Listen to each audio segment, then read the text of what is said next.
Blah, blah.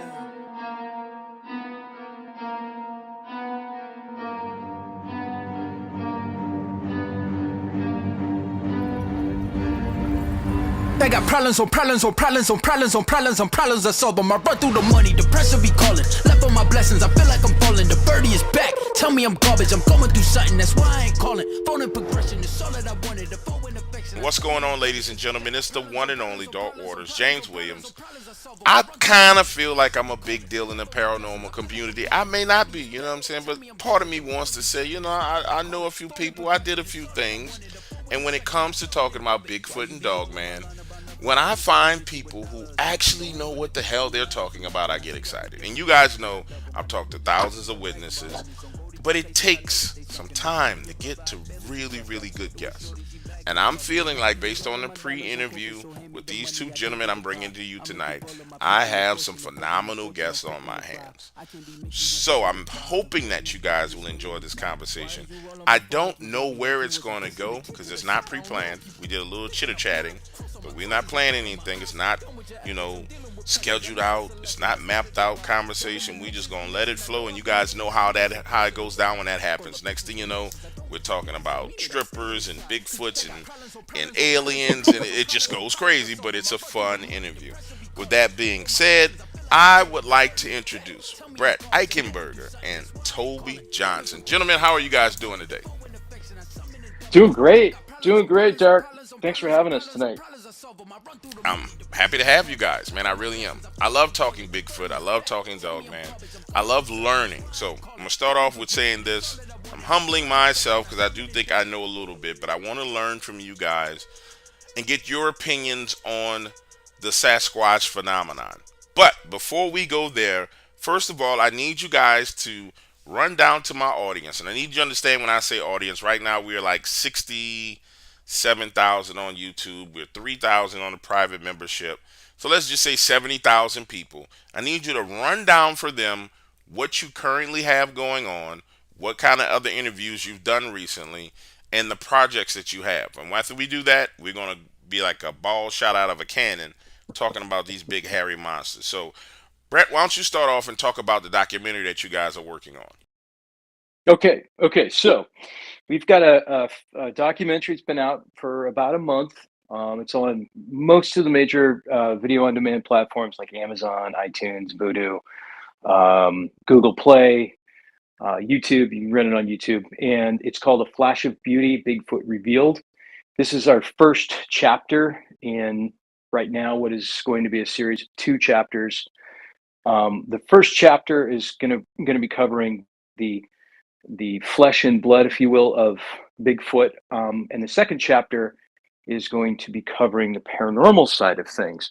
And what sets us apart from other Bigfoot documentaries is we are approaching it more as an eyewitness, story-driven film, as opposed to, the reality type in the field film, which we all are fans of and we love. We just wanted to do something a little bit different, just to give those out there that are interested in Bigfoot documentaries, um, that eyewitness firsthand account and that feel. And one of the other things that we do in this documentary is we share a lot of new evidence, some very interesting, thoughts, theories, and ideas. One of the most important things that I believe we get into is the emotional impact that an eyewitness goes through after having a sighting like this. And we make a strong point that people that have these experiences are never the same, and we show some of that, some of those repercussions, I guess, if you will, of seeing and or witnessing something that quote unquote does not exist. Um, so I really encourage everybody that's listening to this program to check it out, because I think there's something for everyone. I feel like we represent the everyday average, if you will, individual who has had an extraordinary experience in the wilderness. I'm telling you, based on what I saw from the trailer, I'm actually excited about watching it, and buying it tonight and watching it before I go to bed. All right, now with that being said, Toby, let's spin over real quick And guys, we just doing some housekeeping for the audience. I need y'all to chill, hold your horses. I want to spin over and I want to talk about this Owl Moon Lab book that you have out. Before you say anything, well, Owl Man, is it Owl Moon Lab? No, it's Owl Moon Lab. And there was this guy that was calling on to all my radio shows a while ago called Owl Man that was talking about these giant owls. So when I saw that, I was like, I hope this is not the Owl Man because I'm going to curse him out. I can't stand him. But with that being said, you're not the Owl Man. You're Toby. But tell us a little bit about the book and how you got into that book and what made you decide to write it. Well, sure.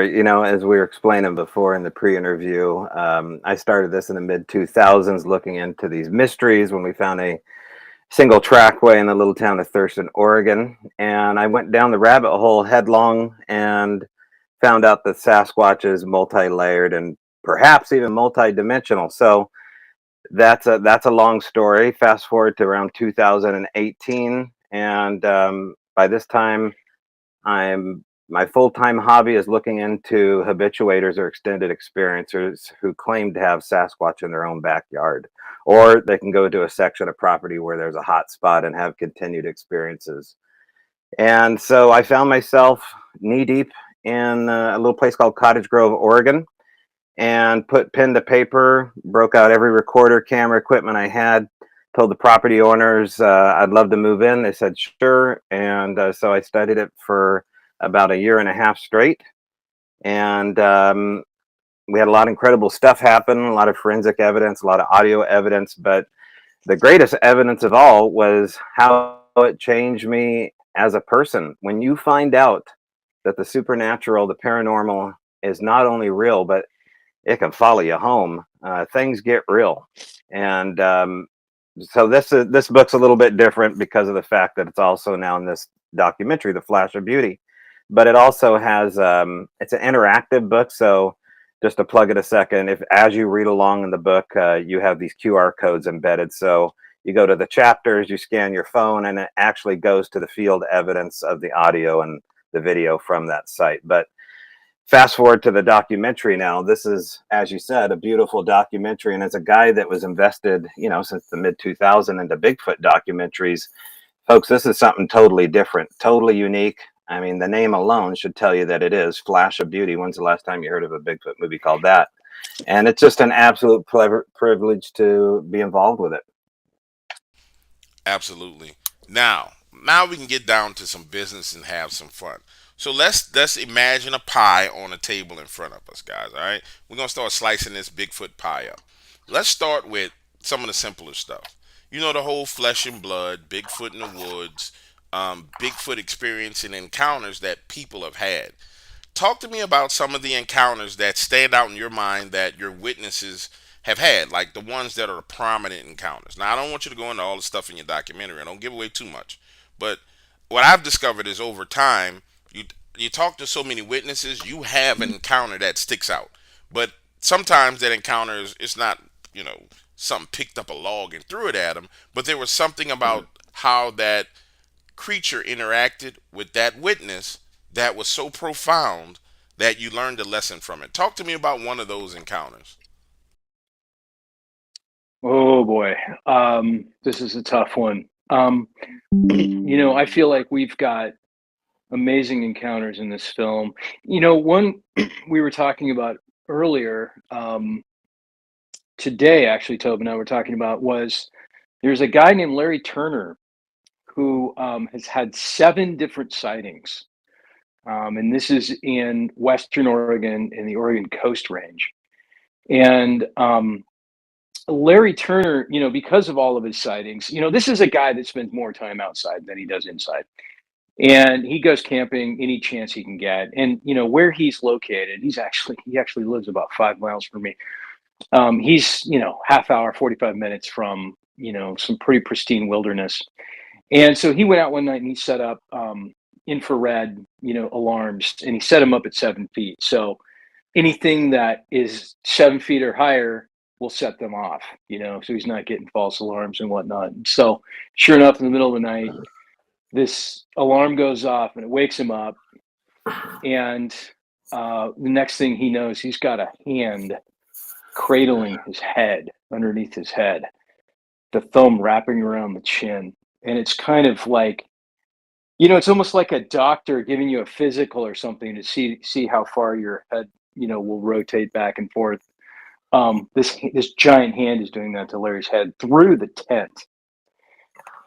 And I don't want to give too much more away because it's if there's a scary part of the documentary, this is it. But that's one that sticks out in my mind. We've talked to a lot of people who have had these experiences, this physical contact, and none of it has ever turned out that I've heard anyways. None of it's ever turned out bad, if you will. Outside of being like paralyzingly terrifying. But there is a question, that remains why. Why are they? This head holding thing's not uncommon. It happens. Why are they doing it? What are they looking for? They'll touch other limbs, so on and so forth. So it's like, I doubt it's Bigfoot physical therapy. I think it's got to be something else. I don't know if they're just interested in, how we move and whatnot. And some of these individuals talk about sleep paralysis and not being able to, defend themselves, just being kind of frozen in fear. So that's a pretty interesting, interesting thought or interesting idea. Mm-hmm. No, it really is, and I've heard of witnesses who've been. Well, I've had witnesses, not heard. I've spoken to witnesses who've been in tents and they've had similar activity. Nothing touching anyone's head, but literally their feet being touched, their ankles being rotated, toes being plucked, which is, to me, that's horrifying in itself. I mean, that's absolute horrifying. And then things like poking the tent right where their head is and pressing that vinyl of the tent and touching their head like it knows where your head is while you're sleeping in the tent. Then they would reorientate their body in a different direction and it would come around again and poke the tent right where their head was. So I don't know what it is about these creatures and their curiosity. Part of me wants to believe it's maybe like a juvenile Sasquatch that has an opportunity to get close to a human being and is saying, okay, I'm going to go over here and mess with him. I don't have the evidence to prove the age of them, but I just think it seems like kind of juvenile behavior. The one thing that stands out to me is if it wanted to hurt somebody, they could clearly hurt them without it being a problem. And they tend not to. They really tend not to. What are you guys' thoughts on that and why? Well, I think you're right. There is this curiosity, almost like prankster-esque, very teenage-esque. The activity that happened in the Al Moon Lab was like frat rituals or frat boy behavior at a university. Pranksters, just imagine the guys from Jackass, but 8 feet tall, a lot more body hair. So it was those kind of moves. And once you wrap your head around the fact that this isn't dangerous, there's a lot of fun to be had. And I know that, may sound unusual to the listening audience, but, I slept outside for the better part of a year all alone, right next to these things. And, there was a lot of strangeness and a couple times there was some scary parts, but for the most part, it was just very teenage type behavior. Yeah, they didn't drag you off or anything like that, huh? No. I had a good looking brunette that did that, so that was okay. I've had witnesses that in California, bro, that had these illegal marijuana growing fields, right? And this is probably one of the craziest Bigfoot encounters I've ever heard. And I'll never forget it because the guy calls me. He's like, man, I want to talk to you about what happened at our fields, but, I need to call you from another number. So this guy calls me from a burner phone. And he says, I want to tell you about what happened. And first of all, they started off and they realized they had a black panther out in the woods where their fields were. And he's like, man, we have a panther. And I was like, man, ain't no panthers in California. Man, what are you talking about? He said, I'm telling you, we had a panther, right? So they go through the process of trying to kill this panther. And then they, at their little kind of makeshift hut that they built, where they would harvest the marijuana and then package it and get ready to dry it out and do all the rest of the stuff they had to do, said, man, we started having this activity where something would just walk up and bang on the side of the hut and just like slap it, bang and slap it. And it would happen every night while we were in there taking care of our business.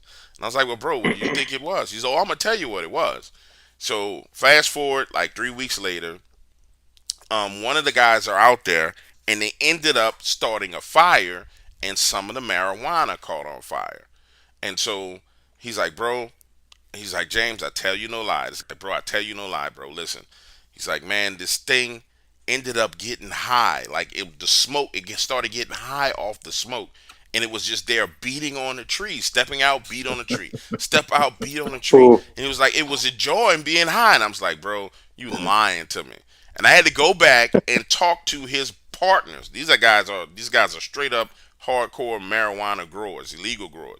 Had to talk to all his partners. When I talked to the other two guys, it was like, nah, bro, that's what happened. I was like, man, that's the craziest Bigfoot story I've ever heard. But I had three witnesses verify the same thing. And one guy was not excited about talking about it at all. He was like, bro, I don't even want to talk about this. I don't want you repeating this publicly on the YouTube. And I was like, bro, I'm gonna tell a story, but I'm gonna take, I'm gonna take some of the stuff out of it. Anyway, I told the story. It was a funny story, man. But a high Wow. Bigfoot because they started a fire and ended up burning marijuana, man. But I just wanted to put a story in there in the middle of the stories that you guys were telling. All right, let's go on to the next thing. So we have you mentioned the sleep paralysis, right? And people who experience sleep paralysis.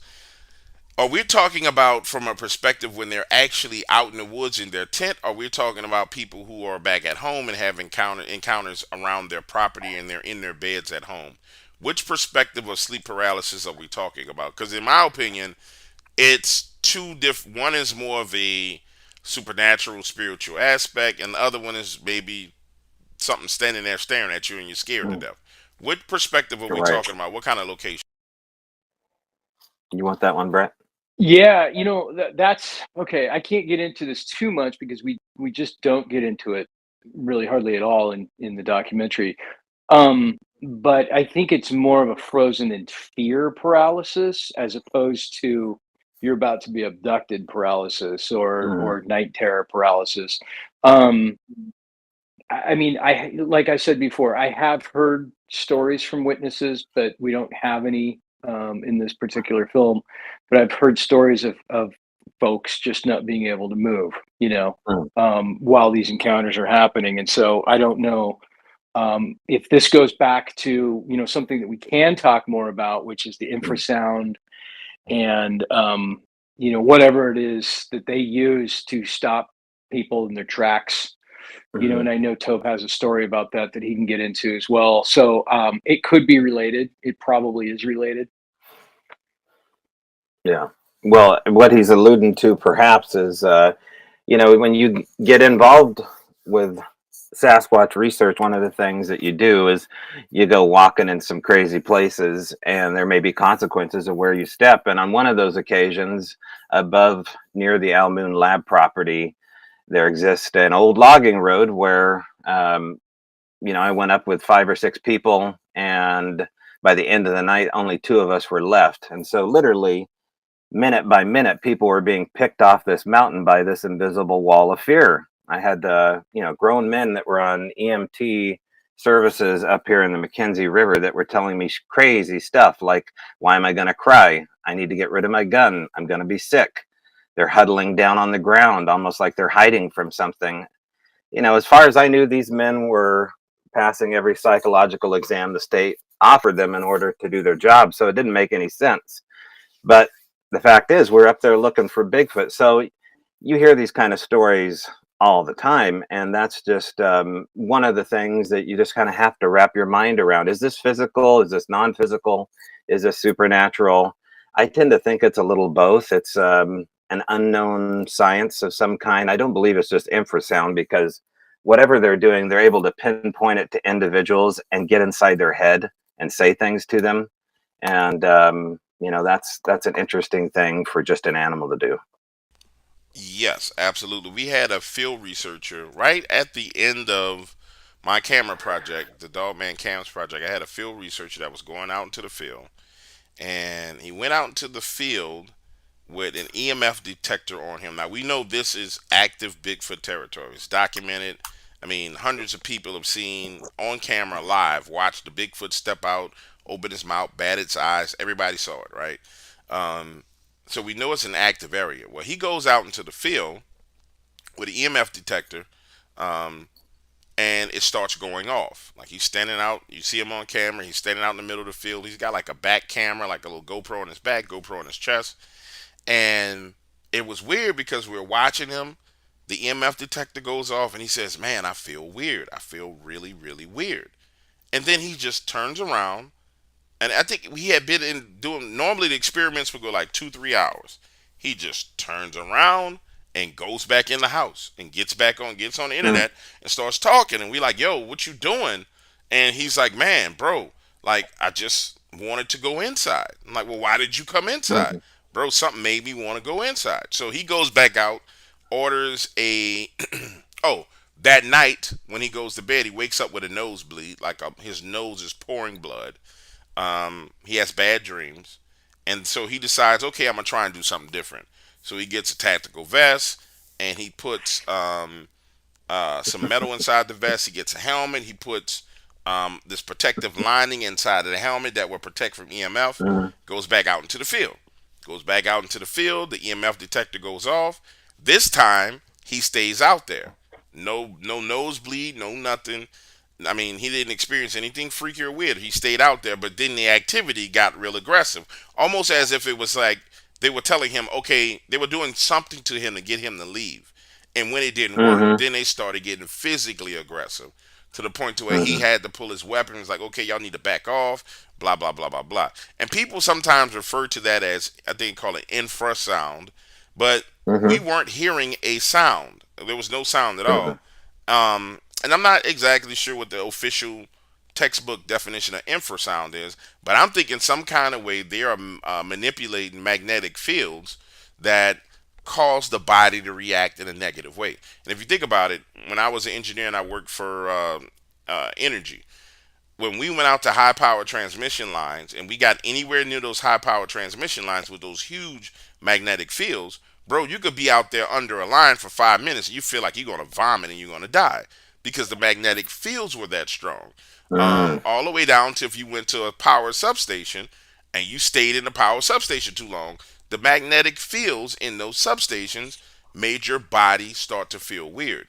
So I'm saying, I guess I'm coming to the conclusion or saying that I think it has something to do with them manipulating magnetic fields, which would make sense why, if they're able to do something like that, why you can't Mm-hmm. capture them on camera all the time, why people do capture evidence and they look like they're different colors and how they can blend into different things. I don't know about the whole, cloaking thing that people say. I have no clue about that. I've never seen that. But Well, I'm sorry, go ahead. yeah, let me add something to that, Dark Waters, in regards to maybe the possibility of infrasound being part of the answer.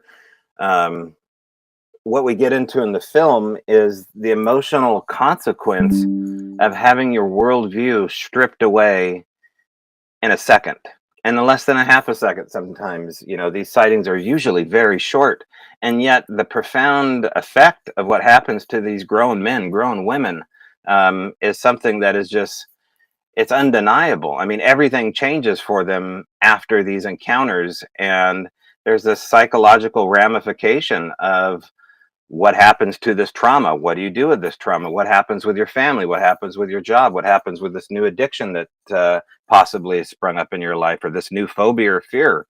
A lot of guys quit hunting, permanently, and this is their lifelong passion and maybe career. Certainly, people that work in the lumber industry have to change careers instantly if they have an encounter and don't want to go back in the woods. So, I've talked to all sorts of people that have encountered those types of decisions, and to sit down with people in this documentary and go over the personal narrative story of what it's like to have to face those kind of consequences. It's quite something. Were there any correlations in what's the best way to present this? Were there any direct correlations in situational scenarios like marriage situations, conditions of marriages, um, job situations, the condition of unemployment versus Mm, employment, Were there any kind of uh, correlations that you guys were able to make amongst those witnesses? Anything that just stood out, like, okay, witness A is experiencing this, witness B is Mhm. experiencing this, and witness C is experiencing the same thing. Were you guys able to make any correlations amongst all your witnesses? Yeah, I think so. Sorry, I got disconnected there for a second. Hopefully, I didn't screw things up. There definitely were some correlations. We started hearing a lot of the same experiences, at least the same descriptions. You know, I'm just trying to think of one example, and Toad might have a better idea just because he's been doing this a little bit longer. But I was trying to think of an example in the documentary. Um, Of I can just say this much, that people often will describe the same things, as if they've met each other and they've had a chance to talk to each other, and that's very common with Mhm. Bigfoot sightings experiences. Well, and let's make it personal. In my case, I chose a whole new career path so I could listen to paranormal podcasts all day and drive in the backcountry of the Columbia River Gorge as a truck driver, prime Sasquatch habitat. And so I did start to pick jobs. In fact, I even worked as a remote fence builder in the remote wilderness for Weyerhaeuser, building wilderness fences for progeny trees are called, so I could work in Bigfoot habitat. Yes, there has been some interesting relationships along the way, based upon my new hobby, and most of my friends are Bigfooters. Certainly, my family's all had to take this ride with me along the way, but you know, there's just there's no way that I could have turned down this adventure. It was just an irresistible adventure. It's almost like I was born to look into it. I mean, there's a million other supernatural paranormal things a person could look into. And granted, there's a lot of things going on in the world right now that are way more important, I'm sure. But when you're in the midst of a Bigfoot hotspot, or sitting around talking Sasquatch like we're doing right now, for me, it's just the best damn time you could have. So, that's how I'm wired. No, I'm with you guys, and some of the correlations that I was able to make with my witnesses that I was able to make is, for example, many of them that were having, I guess you would call them habitual experiences, where it's on the property and they're consistently having experiences at their property. It was a couple of things. One of them, there was always the presence of a child at the property, right? Literally, and that child was the first one to have interactions with these things, and it was always friendly. It always started off as friendly, and it was always like looking through the window at night or something really, really innocent. And based on the reaction of the adults to in that interaction between the Sasquatch and that child, it dictated the rest of that relationship for the entire family, with that, I wouldn't say Mm, clan, but with that Sasquatch that was there. I have five different cases of that where it happened that same way, and it just stuck out to me like a sore thumb. I'm like, wait, so you got a kid that's 12 years old, you have a kid that's 7, you have a kid that's 9, you have a kid that's 8, and then all the activity started with them looking in the kids' window or leaving gifts for the kids. None of the kids were actually touched or taken or anything negative done to them. And then the deviations and the variations in the scenario started happening. One father spazzed out and just started staying up at night trying to shoot things, and that just ended horribly bad for them. Um, One father, I feel like he went way too far because he started leaving apples and gifts and all the rest of that stuff. And then when he stopped, they spazzed out and went crazy on the house. And then the mm, other families were like, okay, it's an imaginary friend, stop playing with your friend. And it talked the kid into severing the relationship to the point to where the kids were like, oh, they would see something, but they would ignore it as opposed to entertaining it. mhm. And that didn't end bad. It just stopped, being bothered or bothering the kid. So I was looking to see if you guys had encountered anything like that. And if you haven't, just be trying to look for those Mhm. correlations because they're there. Some of the most important data that I think I've been able to glean is just by looking for those correlations from witness to witness. Like, for example, there was in the Dogman, Phil, bro, there is something about alcoholics in Dogman. Dogmen do not like alcoholics. They don't. Like, if you are a violent drunk, they do not like you. It don't matter where you at in Florida, Mississippi, Texas, Oklahoma. There is something about a violent drunk. What I mean by violent, like the kind of person that gets drunk and screams and hollers and throws bottles and smokes cigarettes. Just if you are that type of person, you're in danger when it comes to dog, man. They don't have an appreciation for your behavior whatsoever. And I think it's about the behaviors that they don't like. But I'm sorry, I'm rambling. I came up with 5 or 6 here while you were talking, Dark Waters, on correlations here, and Brent, maybe you can bounce off this too. In particular, the gifting process. These gifts seem to be gifts that are tailor made for individuals. They're gifts of significance. The experiences themselves, not only the gifting, go from small experiences or small gifts to larger gifts, larger experiences over time. Usually, humans seem to have dominion over setting boundaries and rules over these beings. That is to say, you can verbally talk to them and set boundaries on these properties, and they seem to listen to you. You have authority over that. They're usually seen while fleeing, not advancing. It's very rare in my case, hearing witnesses saying that this thing was advancing on them. And what one knows, they all seem to know. Like this hive mind seems to be prevalent. It's probably a prevalent theory too now. It's been out for a while, but I think for a good reason. This is a convergent reality that's happening. We're all coming to the same data points at once. And I think these creatures know individuals based upon no matter where you live, they all kind of share this same hive mind over it. So those are the things that keep coming up in, my research with the Al Moon Lab. And certainly there's people in this documentary who I know would agree, including Henry Franzoni.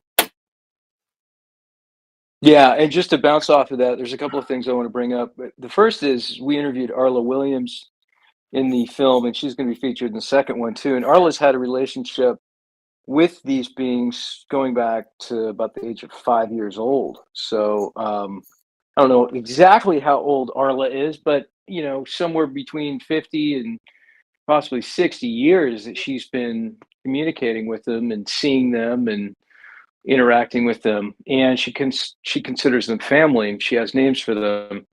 When you talk about the dominion, setting the dominion, there's a story about that Arla told us about her garden, and she noticed that all of her fruits and vegetables were going missing, and she knew it wasn't the deer. So she she pretty quickly figured out that it was the Sasquatch, the local tribe, if you will, and so she politely asked them to leave her half. She obviously cared about them and knew they were hungry and so on and so forth. So she said, all right, just take half. And, since she's had that conversation with him, I don't know if it was face to face or it was just through the woods, she's gotten half her crop and the other half is neatly taken. And, it's not like they're smashing watermelons and, causing a ruckus, nor did they protest or anything like that. But, it's funny, she told us another story about how she got home. She was with her grandson and, they had gone to McDonald's and gotten a Happy Meal, and they got I think it was one of those little packets of apples. And the grandson took the packet of apples out at her place and set 2 of the apples out of the package for the Sasquatch. And she said, well, what are you doing? He says, well, I'm leaving half for them. So I thought that was interesting. The other point I wanted to bring up real quick that kind of blew me away, that I've never heard, and Dark Waters, maybe you've heard it in some past interviews. And this kind of raised the hair on the back of my head and really got me thinking. We did an interview with a guy who's going to be featured in the sequel just this past weekend in Sacramento.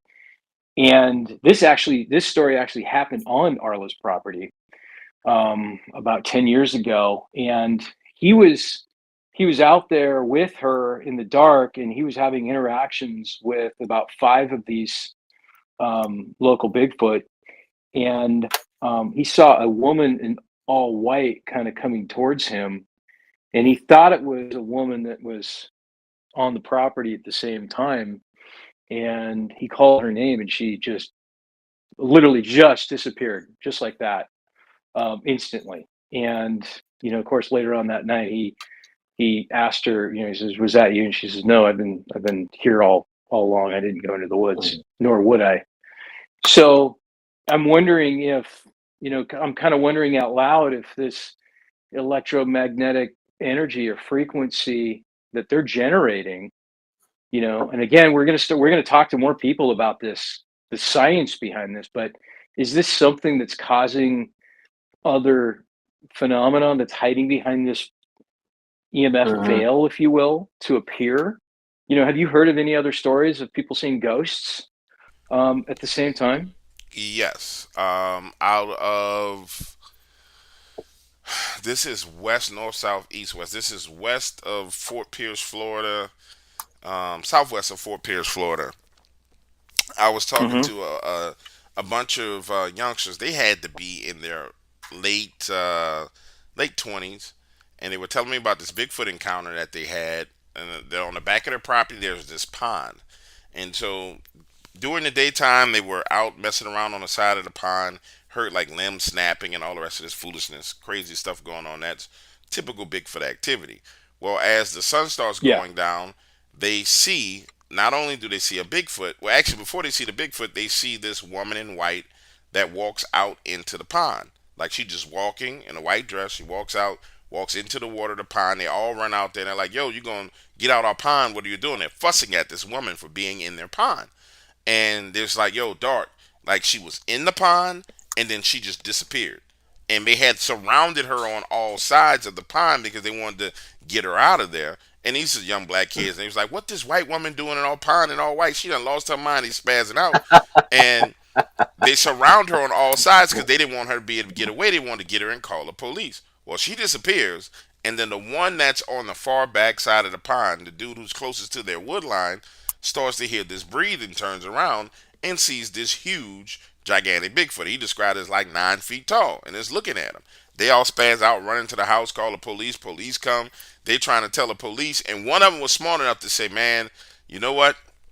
There was just this white woman in our pond, and we don't know what happened to her." They didn't want to tell them about the Bigfoot and everything else because, like, man, they're gonna put us in the crazy, in the loony bin. So, yes, there's been that. There Mm. was one down in Lafitte, Louisiana, where it was directly correlated with a Bigfoot, where they saw a woman in white that was literally walking across the swamp. So, I'm gonna tell you guys what I think it is, based on the people that I've spoken to. Two theories. Well, three theories. First theory would be, people say that these things are interdimensional beings because they can come and go and they can be there 1 second and gone. And when you talk about interdimensional, you have to have a way to come into a dimension, right? So people throw terms around, but they don't break it down. If I'm telling you something's interdimensional, there has to be some kind of portal or some kind of opening for it to enter into this dimension. Let's just say there is truth to that, and then when that opens, other things come over as well. And it may not just be them. It could be a Bigfoot and some kind of spirit. It could be a demonic spirit. It could be a ghost. It could be any one of those things that cross over from that dimension. Then there's this other theory that I have. When you start talking about dominion, right? And you guys use the term specifically, you can exercise dominion over these things as it pertains to your property. And the very key portion, important word, is to your property. So, for example, I know witnesses who've executed. I mean, they've stood in the authority of their dominion as it pertains to Bigfoot and Dogman on their property. But once they get off the ownership, that plot of land that they own, there is no dominion because you don't own it. And I know guys who we've experimented with this. Like, say, bro, you've been seeing something outside your window. What I want you to do is go outside and say, "Hey, I take authority over this property in the name of Jesus Christ. This is mine. You cannot come here." And then It was almost as if there was an invisible boundary around that property on his property line where they would come up to the edge of that property and they would chill. They were never really aggressive. It's just the fact that you got a Hmm. monster staring in your window that scares the hell out of you. There's a girl, Wendy. I'm serious, like Wendy Wilson. Wendy was on with Wes Garmer years ago. She's got photos of portals opening up and things coming out of portals and everything. Wendy and her husband start exercising authority. Prior to them exercising authority, they would hear stuff tapping on their windows. She has videos of faces in her kind of living room where her, you know how you have like your fireplace in your living room and then you have the chute, the brick that goes up at the top of the fireplace. To the right and left at the top side of that, there's these triangular windows about 9 feet in the air. She would see these things looking at her through the window. And you would see the faces, you would see a Hmm. face, and it would morph to another face, and all the rest of that. Well, they started exercising their authority and saying, "Look, you can't come here, you can't do this, you can't do that," and then that activity started to shift back into the woods on the backside of their property. Now, their negative encounters and experiences have all been associated once they went back off into those woods off of their property that they don't own. So I think I don't think, I know there's a spiritual law of dominion, and your dominion as a human being is based on what you own. And so I believe they follow the spiritual laws of dominion. And if that's the case, then it makes another correlation to the fact that, all right, why would you be following the spiritual laws put in place of dominion unless you understand those laws and you're subject to those laws? So I'm gonna stop right there because I'm rambling a little bit, but I really believe that there's a lot to this when you start getting Mhm. into the paranormal side or the supernatural side and the flesh and blood side, because you guys have talked to witnesses. They say they were there 1 minute and then they're gone the next minute, right? There's Yep. footprints that Yep. lead in a direction and then the footprints just disappear. Makes no sense, right? Well, if you tie it back to they have some kind of way of moving back and forth, do we know? Is it a freaking flying saucer? Hell, I don't know. I ain't seen no flying saucer, but I do know what I'm saying makes a hell of a lot of sense when you start talking to witnesses. It Right. does. It does make a lot of sense. And was it you that told us the story about the family that you knew or somebody knew that were having problems on their property, and the advice they got was to put a cross up? Did I hear No, that from you? that wasn't me, but of course, I've heard that before where people put the blood of Christ over their property and suddenly the Bigfoot activity stops. However, it never came to that in the case of the Al Moon Lab. It was mainly the property damage that was ticking off the new homeowners. And in which case I spoke to another extended experiencer, I believe in Montana, and she said, well, you have to speak to them like they're rowdy teenagers that need to get a clue and set boundaries around your house and let them know that they can't come back if they start breaking stuff. And so that's exactly what we did. We walked out to the edge of the woods and we said exactly what I just said. And previous to that, there was some damage to the metal post in the backyard, which were made of wrought iron, and they were bent down about 20-30 degree angle, and within a couple of days those wrought iron pipes were straightened up, and pretty much all the property damage had ceased to exist. And throughout this documentary you will hear the beginning, the burgeoning story of these witness testimony that is leading to a direction where we talk, dark waters talk.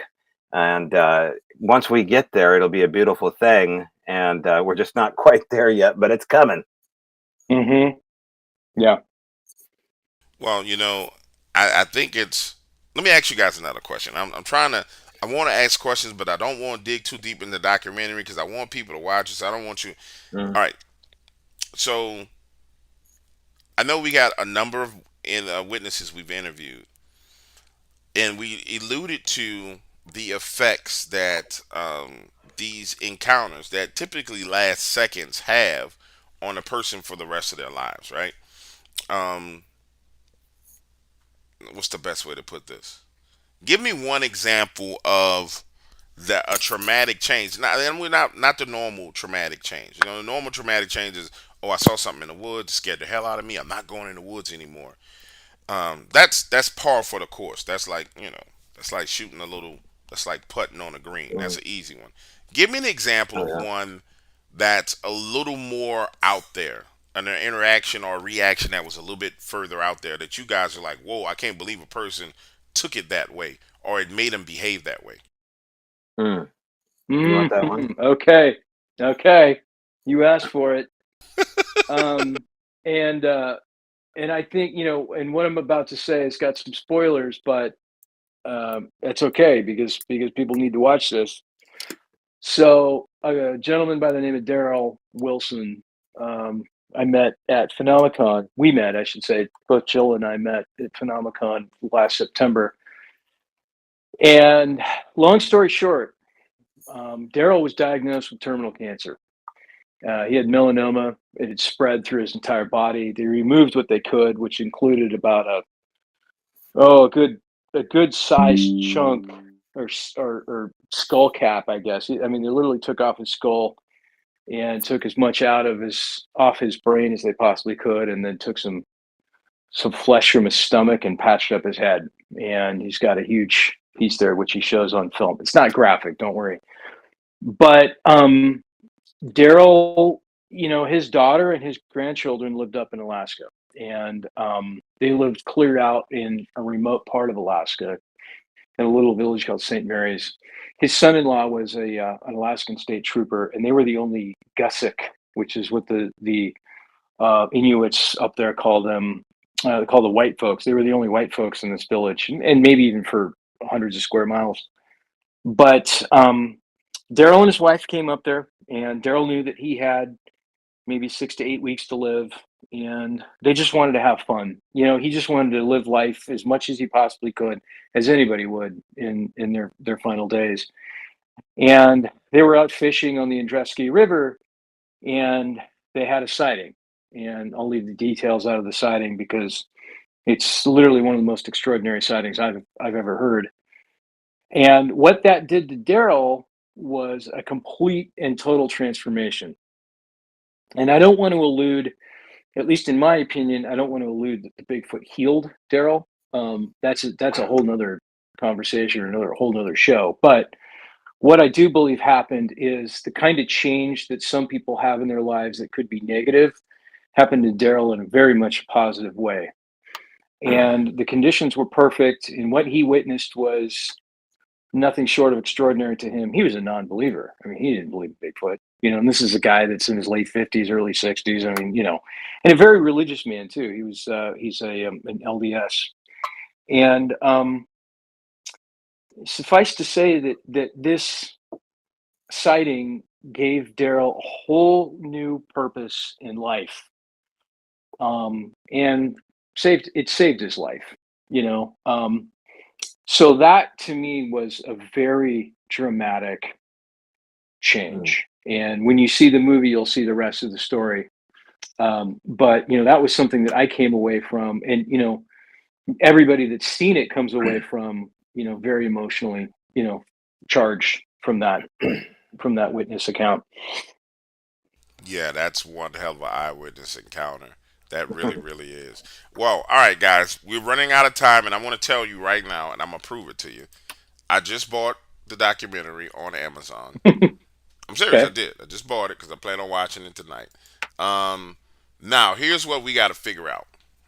I'm on Amazon. If I click this share button, let's see, copy link. I should be able to share this out to everybody right now, right? Let me go to Cool. my channel. Let me stop it before it starts making noise. Let me go to community because I want to do this while we're on the line. Buy this now, or else I will cut off your head, I or like that. else. You're now part of the promotion team because I like this tactic. I think this All is Hmm. right. it's going to get the numbers way up. All right, so I just promoted it on my community tab. What I'm gonna do is there a way for me over the next couple of days to buy a certain or rent it a certain number of times for people to watch that are like do a giveaway. I say, okay guys, I'm gonna buy, what is it, $3.99. let's say I do 10 of these where I buy 10 people access to your documentary that are a part of my members only group. Is there a way to do that? Yeah, that's a great question. I don't know, but we can certainly find out and get right back to you. If there's a Yeah. way that you can like gift it or Yeah. something. Yeah, because I would gift it to people. And that way it's putting revenue in your pocket, it's supporting what you're doing. And I know once they watch it, they're going to run around and tell everybody and their mama to watch it. But sometimes you know how Yeah. the paranormal community is. They tightwad. So sometimes you gotta break open your wallet before they start breaking open their wallet. They tightwads, bro. I'm telling you. They know it. I ain't saying nothing new. They know exactly how they behave. They be like, "Oh, this Hey, Nick. documentary should be free." Hell no, it shouldn't be free. You know how much money I spent trying to put this together. So Yeah. We had a look into review it on for me. Amazon that said that said it should be free. Which if you wait long enough, it's eventually going to end up on the quote unquote free site ad supported sites. But that's going to be a minute. That may not happen even until next year, early next year. I don't have an exact date, but if you're interested in Bigfoot, you want to see this documentary now. You really do, and I want to assure everybody that I believe that it's definitely worth your time and definitely worth your money to check it out and watch it, because you're going to see and hear things and meet people that you've never seen and heard before. And I think it's just going to stoke that fire that much more when you take a look at it. So yeah, we'll look into trying to figure out how we can get you to gift some rentals out there for some folks that are Mhm. interested in seeing it. No, absolutely. Figure that out for me and I'll do it, bro. Because I'm telling you, I've said this over and over. My friend Tony Merkel did his Dogman documentary. It ended up getting like a 500,000 views, and it's crazy. But the way I feel about it is the people who are working in the community, the people who are talking to the witnesses, they should be the ones that are elevated to actually be in the public's eye. It shouldn't be just like the Travel Channel picks up this one guy, and they give him this big old budget, and he runs around the world and says, "Oh, I saw a ghost. I saw this." No, you need to use the people who are actively in the community, hands on, talking to people. And if we just support each other the way we should, then somebody's going to elevate to that point. And then when that person gets there, then we need to say, "Yo, bro, homeboy, we got your back. Now we're gonna need you to drop the ladder down for the rest of us. But we got to get somebody up Hmm. there, man." And so if there's anything I can do to help people get up there, bro, I'm all about it. Then when you're up there, I'm be like, We "Yo, appreciate it. drop that ladder for your boy. I'm down here waiting." Drop You that know. line. All right, I love guys. it. Tell everybody how they can find you if they want to contact you, because there's a lot of eyewitnesses that listen here. So tell Mm. them how they Yeah. contact you if they want to talk to you about being in a future documentary, especially if you're going to start talking about the supernatural stuff. Because got some people got some Yeah. weird stuff going on, bro. Yeah, and we're actually headed down. If some of your listeners are down in Texas and Louisiana, we're planning on heading down there probably this fall to talk to a guy who saw Bigfoot and a Dogman at the same time. And I'll leave it at that.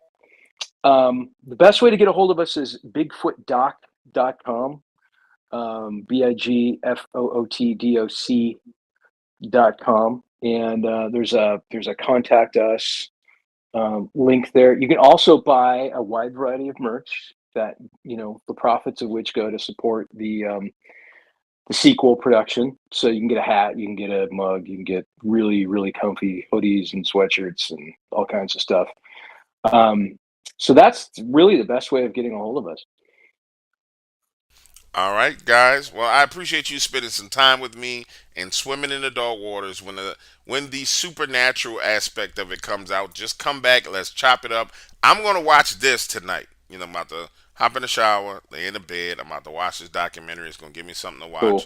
and then I'll reach back out to you guys. I appreciate you coming and hanging out with me, man. I told you guys we're gonna have a good time. It's just a matter of getting the engine warm, and we hit it off just like I knew we would, man. Because we're all Yeah, we think the same way about this.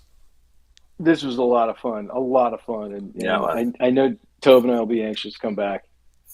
All right, guys. With that being said, ladies and gentlemen, it's the one and only Dog Waters. I'm out of here. Now, listen to me good when I say this. I'm gonna talk like this guy down here, Pastor Littleton, that used to be on the radio. He said, listen to me good now, listen to me good, James. I want you to listen to this.